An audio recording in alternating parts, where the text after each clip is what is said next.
just came out. That smile thing. Anyway, not like you've seen it, but whatever. I saw it. This is, like I said, this is an old movie before you were even born. But yeah, so the thing was, ooh. Why? Oh, so that's because I turned it sideways and it wasn't up there good. But so the thing is, and that's legit, like how things work is we rub stuff off on each other. Yes? I have a question. What? Are you gonna play the movie? No. I don't even know the name of it. How am I going to play the movie? Shh. See, you had the answer the whole time. You just needed to think about it a little bit longer. So anyways, but the thing is we're constantly rubbing things off on each other. And more than not, if you have something negative on you, you're going to rub off on that negative on somebody else. When you have something good on you, chances are you're not really rubbing it off on somebody else because most of the time we keep that stuff to ourselves.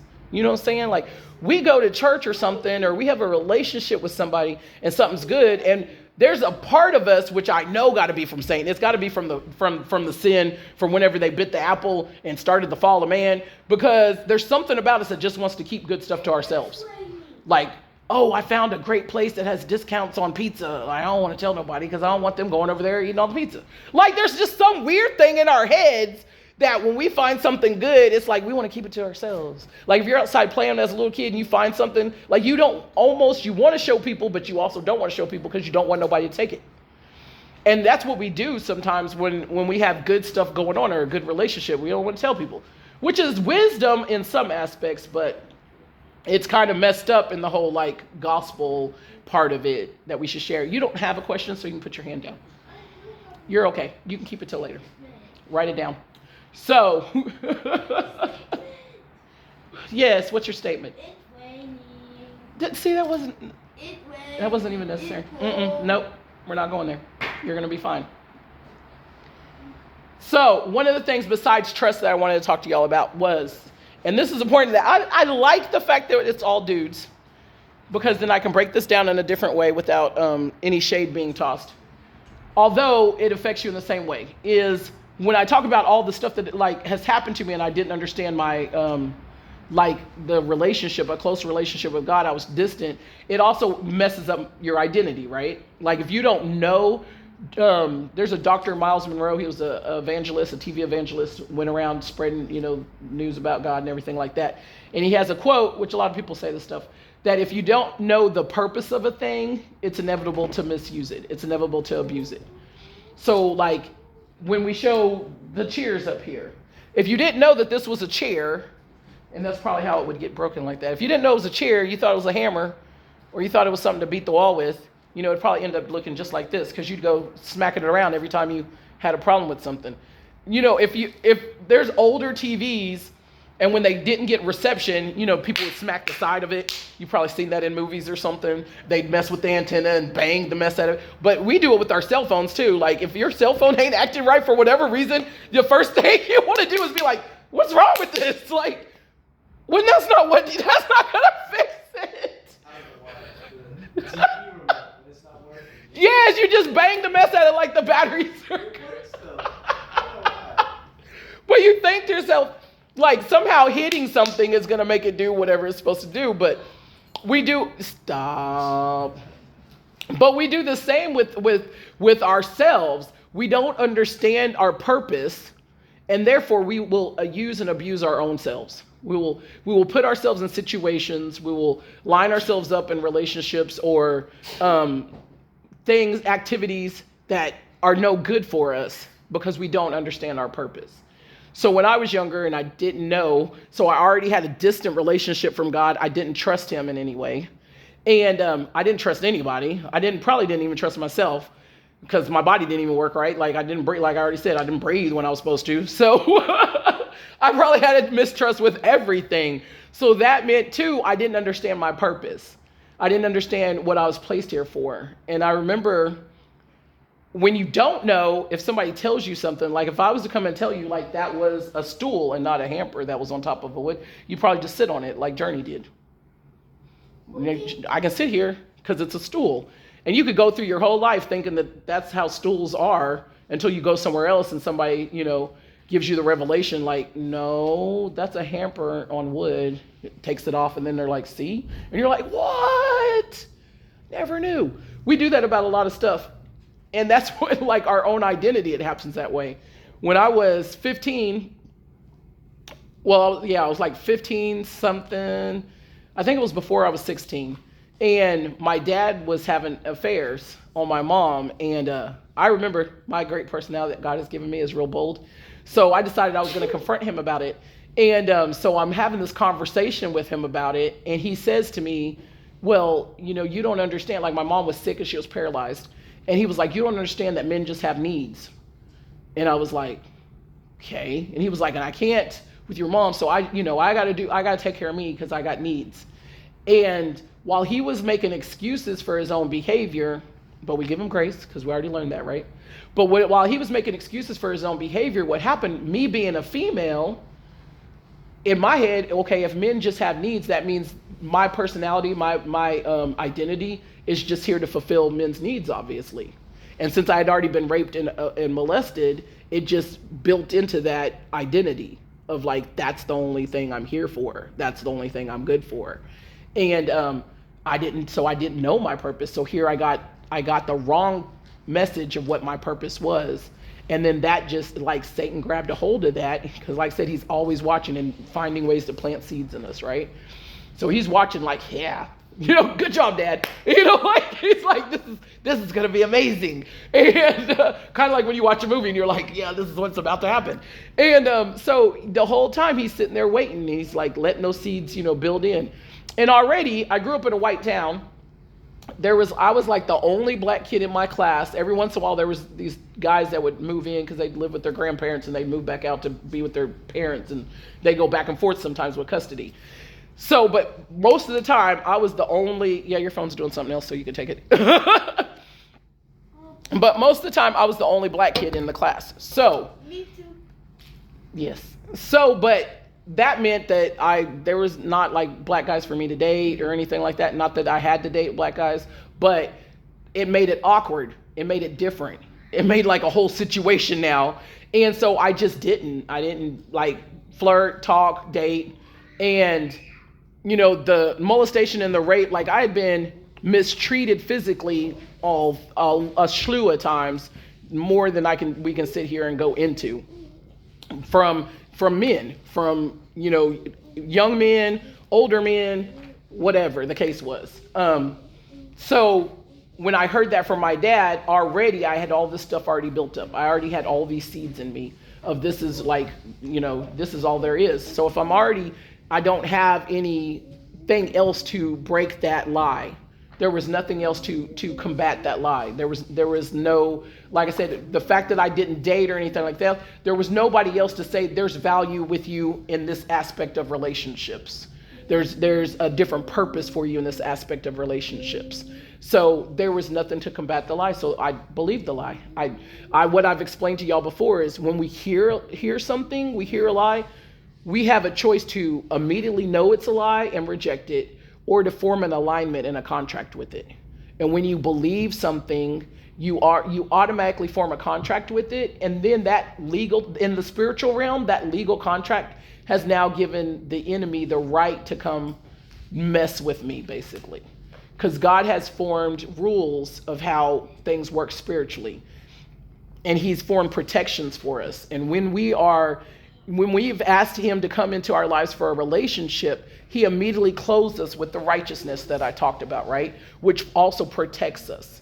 And as long as and this is where people get it twisted, as long as we are walking within that righteousness, and we're walking within our identity, and we understand the truth, and we hang on to the truth, then we're protected from, you know, like, things that cause depression, things that cause anxiety, thoughts and stuff that race in our heads that say we're this and we're that and all this stuff. But what we don't usually get taught is the fact that it's still not about our behavior. It's not about something we can do. But the only thing is either you believe the truth or you believe the lie. It's like the Matrix again. You can take the red pill, get the truth. You can take the blue pill, go back to your life. Like, you can remain in what you think is supposed to be, or you can believe what God is saying about you by having this close relationship with him and trusting the stuff that he says. And if you don't know what he says, then it's going to make it that much difficult for you to stand on the truth if you don't know what he's saying about the truth. So when he came up with these rules for Satan, like, look, if they're doing this, and that, like, you can't bother them. Only if they invite you in. Only if they make a contract with you. It's like the vampires, if you've ever seen a vampire movie. They can only come in your house when you invite them. And that's where they get it from. I tell my kids all the time, movies and music and all that stuff is based out of the Bible. I don't care what you say. Everything comes from something that somebody got and somebody else got out of the Bible. Just saying. But it's a contract. So you make these idle, like when you say stuff like I'm stupid, like I'm fat, like I don't make no sense, like I can't get this. You are making contracts with the enemy. You are saying things out your mouth that he is now like, oh, I'm glad you agree. Let's make that happen, and you form what then he can play in your head with thoughts. He will send other people to bring, that idea into a fact for you. Like, the teacher told me, my grades are horrible and I just can't get this. So-and-so said this about me too, that I wasn't smart enough for that. So-and-so also was looking at me talking about, dang, how much are you going to eat? Like he will purposely put the seeds in and send people, and you will be like, everybody today is dumping on me. You know what I'm saying? You ever had those days where you're just like, everybody's going to dump on me today? Because Satan is paying attention. He's watching. He's trying to get you to form contracts of agreement for this stuff. And that's what defeats us in life. We start forming those contracts of believing stuff, and we don't know the truth. So I didn't know the truth. I didn't have anybody giving me information that combated what I was hearing. So I just grabbed hold of it and then started believing this stuff. And then for the next 15, 20 years, my life went up and down from trying to see what God wanted for me, but not being close enough to understand and trust him, to bouncing back to, the lies that Satan had told me. Just up and down, up and down, up and down, like the whole way through. So one of the things that I also want to talk about, it breaks your identity, right? You don't have the trust, it breaks your identity. It breaks what you know about yourself. Are you taking notes? Oh, okay. He's trying to win something. Anyway, so it breaks your trust, it breaks your identity. And the thing is, and we've talked a little bit about this. I've talked a little bit about this with TJ, but so from this point of view, I'm gonna break some stuff down to y'all about females, okay? The thing is, when you don't have that close relationship with God, you don't have trust in anybody else, and you have these situations, like I just said about my own life, that has happened. There is a point in your passion, in your purpose, and what God has for you, where you have to be vulnerable with God. You have to open yourself up so he can say, okay, this is how we need to clean that mess up. This is what, you need to pull out. This is how you need to act that way. Well, when you're tainted and messed up and you don't have the relationship with God and you're broken, you will also have vulnerability going on. Now, we will mask it. When you're broken in some area, you will mask it with ego and pride and try to act like you're not bothered by these things. But the whole time, and the longer you stay within that brokenness, the more you're being stripped of who you are. And what happens is, literally, for some of us, you will be stripped. I spent time in adult entertainment. I spent time barely having clothes on for the public to see. I spent time, sending messages to men and receiving messages of men where only a husband should have seen me. Only a wife should have seen what they were sending me, where things were happening that is not what God had for me. And to do that, people look at that all the time when girls are on there, talking all about what's happened to them. I know Trayshawn had that's why we had this conversation. If girls talk about things that have happened to them in their lives, they're like, why would you say that? Why wouldn't you keep that private? Or if they're on there half naked all the time on social media, chances are it's because they've been stripped of who they are because of some brokenness. And now that vulnerability that is meant for us to have in front of the King, in front of God, so he can clean us up and fill us with who we are, now it's for the world. Where there's a thin line, a very thin line between your pain, and I talked about this in the veil yesterday. There's a thin line between your purpose in the world of what God has for you and the pain that you're experiencing. God usually has both of them butting up together. He's usually going to take whatever pain you've taken through this life and make a purpose out of it for you and show you how to use that for the kingdom. But before you get to that knowledge, before you get over there, that pain starts working on you. It starts doing stuff. And like I said, it will strip you of who you actually naturally have been made in the kingdom, who God created you to be. And while you're in that process, you're still becoming vulnerable to somebody, which means like you're laid out open. Like if you've ever been fishing and they gut the fish and they lay it open, that's what it is for your soul when you've gone through stuff. It's like you're laid out. And you feel like that all the time while you're struggling through whatever issue you're going through. Whether it's your parents beating you at home and cussing you out and calling you names, whether it's being raped or molested, whether it's just being treated like, or just being broken because somebody's not in your life. Me and my boys, I try to talk to them a lot about the fact that what can happen to you emotionally, the fact that their dad is missing and not actively involved in their lives. There are emotional traumas and scars that legitimately happen because of that. And if you don't pay attention to that, you will be walking around filleted open, trying to make other things, protect you from that feeling or letting other people know that that's what's going on with you. That'll cause somebody to be extra violent. It'll cause people to just, be a total jerk. It'll cause people to be walking around with their hearts on their sleeves, which also is not a good thing. You will be more open to people to abuse you or to say they care about you or whatever, because you're struggling to find something that's going to make you feel like you're clothed and protected. But if you remember, I already said, when we come to a relationship with God, he covers us already with his righteousness. He's already made provisions for us to be covered and taken care of. For that issue that made us filleted, made us open to the world, he's already made a provision to cover that up. But if we don't have close relationship with him and we don't have a trust to understand and dig into his word and know the truth, we're going to knock that off and just be walking around here open. And that's what happens. Guys will sit there and go into, where they want to either run through as many females as possible. They want to brag about that. They want to, be as much of a jerk. They want to be whatever they think makes them macho or whatever. And chicks will sit there and be laid out for anybody to see on the screen. That's usually what happens because that level of vulnerability is there regardless. There's no doing anything with it. But what happens is we lie to ourselves, or Satan's lying to us, and we're eating it up and making a contract that, well, now I got control of it. And a lot of that was that way for me. Well, if people were going to take advantage of me, if men were going to be grabbing on me, if men were going to be raping me and molesting me anyways, well, at least now I got control of it. I can put out there whatever I want to because now I'm running things. But that's a lie. Like, that is such a huge lie. You know what I'm saying? Like, that's the biggest lie, I can imagine for me to take on as my identity is like, well, if I put it out there, then, I can market it, I can profit from it, and I get to run the show and call the shots and be in control of my sexuality. You hear that all the time in culture. I'm in control of my sexuality. I'm in control of who I am. No, you're not. No, you're not. You done gave us all the remote. You done passed all of us the cheat codes. Like, you ain't doing nothing, sis. But that's how we tie into these lies. We buy into these lies. We hold on to these secrets. We hold on to these things that the enemy is like, yeah.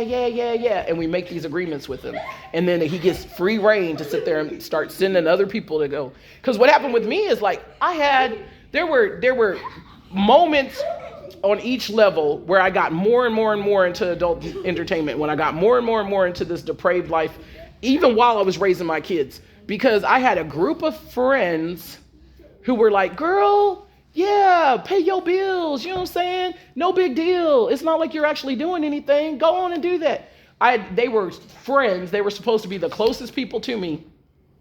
That was all lined up. Well, again, because Satan knows. So he works out your circle, right? We talked about building your circle. We talked about, the fact that bad company corrupts good character, right? The fact that when we talked about the stuff rubbing off on you, mostly impurity rubs off on purity and changes it. It's really rare for you to be in a group of people and for your purity, for your righteousness, for your light to shine onto everybody else and then change everybody else. What will happen is just over time you'll get beat down. I remember when I was younger, I never did drugs. I never drank. I've drank before, but I never was like, just, this is all I do. For 6 months, I feel like God, my personality is so weird that God allows me to do something, and then I just be like, oh, I can't do that no more. And it only takes like this little bit of time for me to go, yeah, that's not cool. I don't want to do that no more. So like when I was about 17, I lived in a house with a bunch of people, and the mom drank, the dad drank, and they would take us to the liquor store and ask, what you want, baby? Pick out any bottle, we'll buy it for you every weekend. They would take us to the liquor store, let us pick out whatever we want. So at first I was like, I don't drink. But then everybody else is drinking, and I'm just sitting there looking at people. And I was like, okay. So I started getting stuff. I started drinking. I mean, I'd wake up in the morning with like a 40, which y'all don't have that no more, but they're called malt liquor, and they're about this big. And the percentage of alcohol in it is pretty high. So I'd wake up in the mornings with a 40. By the afternoon, I was drinking tequila and iced tea mixed together. And one time I just blacked out. I woke up in the shower. Somebody had put me in the shower. Their dad had put me in the shower. I had no idea how I got there. I had no idea how all my clothes got off. I had no idea what had happened before the shower or after the shower. And I was like, I don't want to do this anymore. And it only took like 6 months for that to happen. I still got a scar on my leg from falling off a curb one time over here by the First Christian Church. Like because we lived in the bottoms. And so that's the other sides of town that, on this side, it's like, the bottoms where it goes lower and the flood over there, and the bottoms is over there where it floods over there. They don't have houses there anymore because they bought everybody out. But so we'd be over in the bottoms, and we'd be walking, or we'd be on that side, and we'd be walking to Love's to get beer or something else. And I remember falling over there by the Christian church, and I still got a scar right here from falling. And of course you drunk, so you still just keep walking like nothing happened, like you ain't bleeding everywhere. So yeah, I did that for like 6 months, and I was like, I don't like this. I remember they used to smoke Black and Milds and blunts and stuff. I didn't want to smoke because I could barely breathe. But I started smoking Black and Milds because everybody smoked Black and Milds. And I smoked them for a couple weeks, and I went to a store in the city to buy some, and there was an older black guy in there, and he had all his teeth was messed up, and his gums looked real gross, and they were all yellow and stuff. And he said, young lady, if you keep smoking them things, your teeth gonna be all like this. And he starts telling me, and I was like, oh no, I don't want that. So I put it back. And I never smoked anything again because I was like, it's going to mess up my smile. I don't want that. We can't be doing that. So I gave it back. And again, it only had to take a little bit. I just get into something, and God would be like, okay. And he knows us. So he's like, okay, well, guess what? We put this person, because it is like a chess game. Satan puts this person there to say, yeah, girl, go on and do that. And then God knows your deterrence. He knows what you like. So then he tries to put things there. But if we're not having a close relationship with him, we'll sometimes ignore his little signs of how to get out of stuff. He tells us in his word, if you're in temptation, you ask him for a way out, he's going to create a way out. If you're stuck up with some people doing some stuff you ain't got no business doing, and you're thinking to yourself dang, I really don't want to be stuck here. I really want to be doing this. God, help me get out. Sure enough, somebody will be like, man, I'm about to go home. Anybody need a ride? Stuff like that will happen because God's true about his word. He will make ways out. But most of the time, we ain't thinking like that, so we gonna ignore the ways out. There's a little anecdote that talks about there was a man drowning, and he was praying to God for God to send him help. And then a big boat went by, and he was like, no, I'm waiting on God. And then a little sailboat went by. He was like, no, I'm waiting on God. And then he drowns, he dies, he goes to heaven. And he said, God, why didn't you send anyone to save me? And he was like, I did. I sent a boat. I sent a little boat. He goes through all the people he sent, and he was like, oh. And that is legit how we act in our lives. We sit there and we think there's supposed to be all this grand pomp, and stuff that happens to let us know, this is what God wants us to do. Meanwhile, he gave us this little thing called a Bible, and in that Bible, it tells you pretty much 90% of the things you need to know, how you need to act, what promises he's made for you, there's everything in the Bible. One of the things that I found out, after I'd been raped, I was raped by somebody who I kind of knew. I had a friend that worked up at Sonic, and she worked with this guy. I was 16. He was 28 years old. So I wasn't thinking nothing about him in a dating form or anything like that. But I noticed he kept looking at me, and it creeped me out all the time. Well, she was a little bit older than me, and she wanted to hang out with him. So she would use me as an excuse because she had a boyfriend. So she'd take me with her. I hope she don't see this. But anyway, no, hope this don't tail off on you. But anyway, she would take me so she could tell the boyfriend, well, Dawn wanted to go hang out with so-and-so, and I just went with her. So he wouldn't know that she was hanging out with this dude. So anyway, one night he ended up raping me. But at that time in the world, they didn't have movies about stuff like that. They didn't have movies. If someone got raped in a movie or if they told about it on the news, somebody got snatched in a bush from a stranger, beat up and, left for dead or something like that. They didn't have movies back then that talked about like you knew the person and the person, raped you. They didn't say stuff like that. And then had a conversation with you afterwards. They didn't say stuff about that. They just made it seem like the only time you could be violated is like if a stranger comes and snatches you up or something off the street. So I didn't know what that was. I didn't know what had happened at 16. I had no idea. And like I said, my parents, if you remember, I was 15 when my dad was having an affair. So obviously he was still having affairs when I was 16. So it wasn't like I was going to them like they was going through their own ish. My mom was paralyzed. She could barely speak because of she had multiple sclerosis and it affects her whole body. And it affects your brain too. And so she couldn't really talk. She couldn't really do much. So I couldn't go to her and say nothing. So I literally was just out here in the world trying to figure stuff out. And I remember looking in the Bible a couple of years later, and there's a story in the Bible about this girl that gets raped from her stepbrother or her half-brother. It talks about the fact that he had lusted after her for a long time. One of his friends says, why don't you just pretend to be sick and tell your dad to send her over with some food? Like all this is in the Bible. You would think this was only be in a movie, but all this is in the Bible. And so he does that. And he's like, come in my room and serve me my food because I'm just too weak to come in there and eat. And when she comes in there, sure enough, he like forces himself on her and he rapes her. And when he gets done, he's disgusted with himself and her and throws her outside. And she's like, if you throw me out like this, I have no value to anybody. Because back in that culture, even today, in that culture, you got to be a virgin and get married and all that kind of stuff.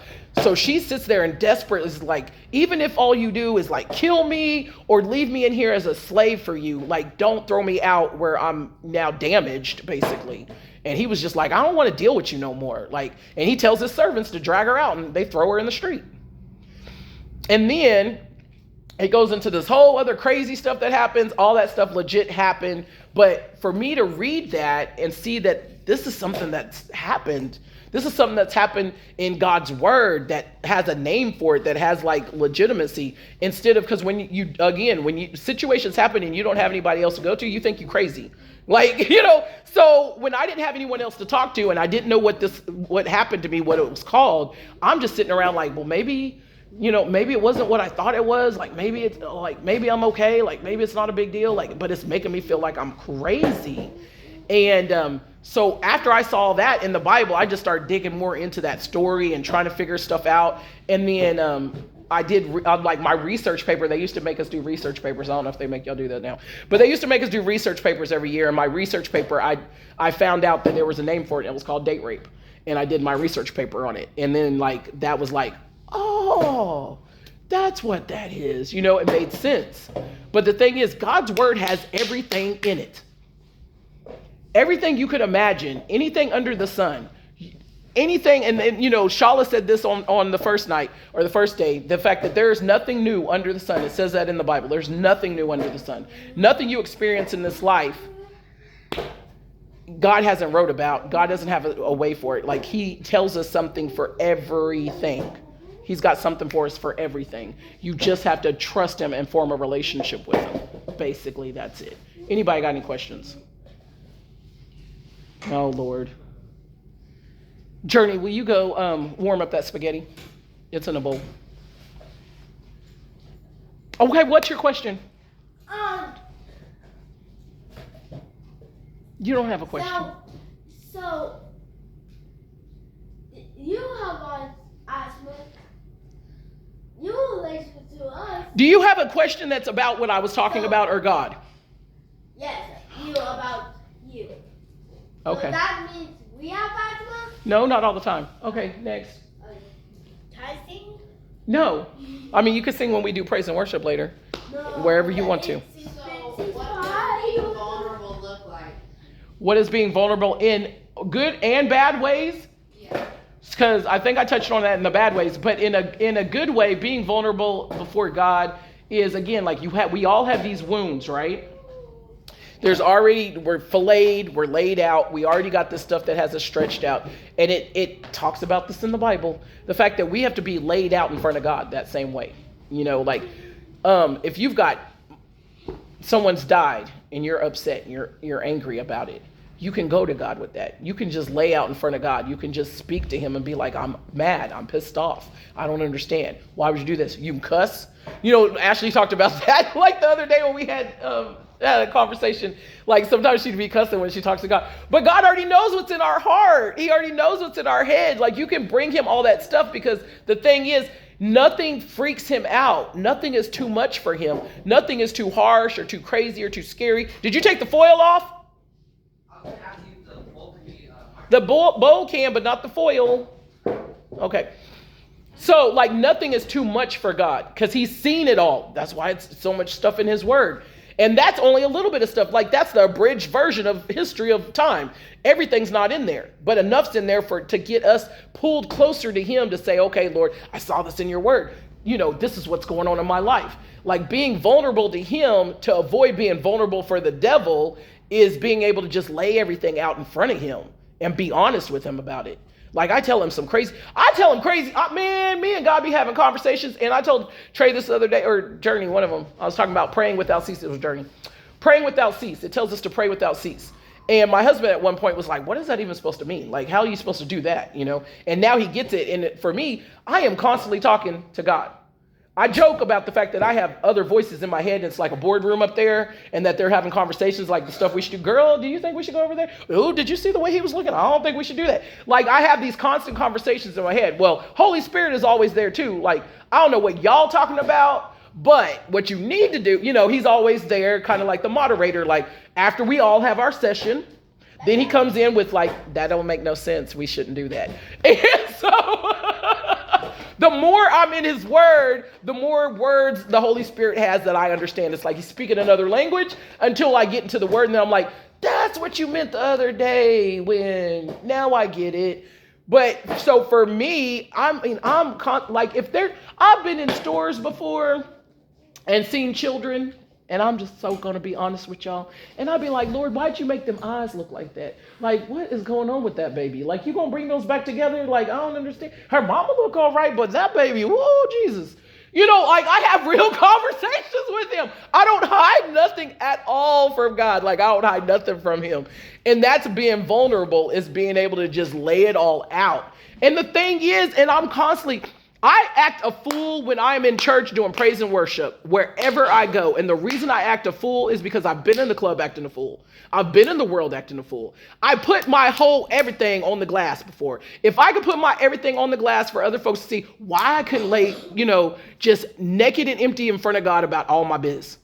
That, if I didn't do it, okay.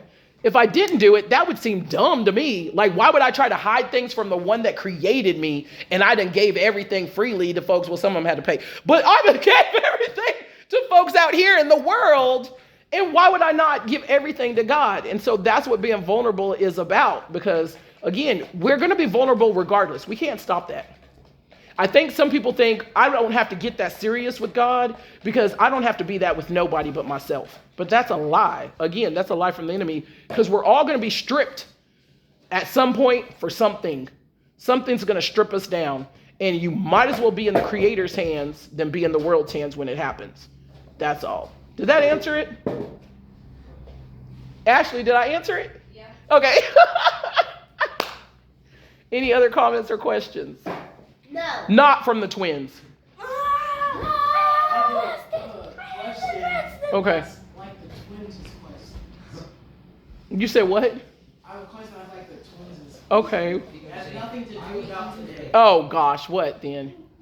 Does the Bible talk about peaches? No. You're going to have to find that out for yourself, Peach King. You're going to have to find that out for yourself. Again, I can't spoon feed you all the answers. Dig into the word yourself. Y'all can put the YouVersion app on your phone. which is the Bible app. You can go in that sucker and Google all kinds of stuff when you in the, which it probably ain't called Google when you're in the YouVersion app or whatever. I call Google for anything that searches. So you can go in the YouVersion app and Google anything you want to. You can look up, ideas, thoughts, words. That's how I do. And then when it tells me stuff, then I go to that scripture, I go to that plan, because it's got devotional plans in there and stuff about all kinds of stuff from all different people. Some of the people are from different types of denominations and everything, and it's got it all concise right there for you. So yeah, why don't you do that? Then you can find out if peaches, it might have been a peach they ate in the garden. You never know. It don't really say apple. People just say apple because I guess it sounds neat to them. It just says fruit, just saying. You can start telling people that. Well, check with God and see if it's okay for him. Before you get struck down and rebuked or something. I don't know. Anything else? No. No. So how do you know if your friends are sent from, like, if your friends are God sent or devil sent? Yeah. Divine or demonic? It's simple. Okay? So, if you have somebody in your life, whether it's a chick, because also here's the thing, I'm telling you the little secrets about, I almost said hoes. Sorry, Lord. You didn't want me to call the little babies hoes. Okay, so about females who put all their business in hidden places online, okay? But the thing is, that doesn't make that person a bad person just because they do. They could have just been, like I said, broken and going through stuff. So for you to know which person you can still talk to, date, hang out with, as opposed to what they look like, because again, from a distance, things can look different than they actually are. So as opposed to what they look like, for you to know is for any relationship you enter into, are they a relationship that's helping you get a closer relationship with God? Are they a relationship that's helping you move up a couple of rows, helping you trust, helping you see the difference in what God's presented for you or not? And that's and I still got to do that. I had to do that while I was dating. I mean, I had guys when I was dating, I had guys who were preachers. One dude was a preacher, and he was like, God told me you're supposed to be my wife. And I was like, I didn't tell me that. I didn't get no memo. And then he told me we've already talked about masturbation, so I'll go ahead and tell you. Then he told me he had masturbated looking at my images, and I was like, I'm pretty sure that ain't Jesus. Pretty sure that's not Jesus. And it's things like you get context clues. People say stuff and you go, I don't think that's God. Like, hey, you know what I think? I think we should go get some meth real quick and, then go to church. I don't know. Might not be in the Bible. I don't think that's God. Like some of us, there's going to be some things that's going to be real obvious, and there's going to be some things where maybe they're like, hey, man, I don't want to go sit in service today. Like, let's just go kick it. That's still just as bad as the one that said, let's go do meth, because they're pulling you away from God's presence. So anything that's pulling you away from God's presence or being more like a godly person, because there be some people that come into your life, like I said before, that won't know nothing about God. Never been in church. Their family don't go to church. They don't know nothing about God. They only know about Zeus and, Apollos and everything they done seen in movies and all that kind of stuff. And that also does not mean you don't be friends with them. It means that when you have conversations with them or hang out with them, you better be a light. You better bring stuff to the table that is a godly virtues and godly ways of behaving.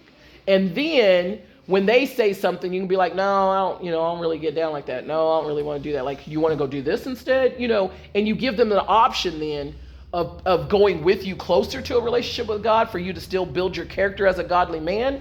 Or if they keep going, no, let's go do this, then you got to be like, well, I don't know if I should kick it with them anymore. Because I'll tell you one thing, if you walk a life for God, if you make a decision to have a relationship with him, he will constantly be pruning your garden, which means when you are not creating peaches for him, when you're not in the world doing godly things and therefore creating fruit for the kingdom, he will start snipping and nipping and pulling things back. And even when you start producing stuff, when a good gardener will still snip and prune things back. So if you got people in your life that you don't want to get rid of, that's pulling you away from him, this is what it means, Journey, by he's a jealous God. it means when you got things pulling you away from God, he's a jealous God. So he's going to be like, nope, I'm not having that. That one's going to have to go. And if you don't want to let him go, he's going to figure out a way. They're either going to burn you so bad, or you going to just volunteer like, I can't deal with them no more. And he will allow that situation to play out because he's like, this is where you got to be. You gave me your heart. I'm not letting it go. This is where you got to be. And when you start trying to do all this other stuff, he's going to be like, I still got your heart. So this is still where I'm pulling you back to. That's why I could only do so crazy stuff for so long, because God still had my heart the whole time. I still had to keep coming back to him and even though I wasn't getting the clues to dig in deeper and build the relationship better, I could not do worldly stuff for a long time because he still had my heart. So something inside of me was still going like, oh, what are we doing? Like, what is that about? Like, you better get it together. And people who, like I said, who I thought were friends or whatever that were leading me the wrong direction, he made sure situations popped off where I was like, you know what? I'm not dealing with them no more. Is it lunchtime? Because he's gonna make it happen one way or the other. That makes sense? Okay. Is it lunchtime? Yeah, your brother's supposed to be working. Go check it, Journey. Wait.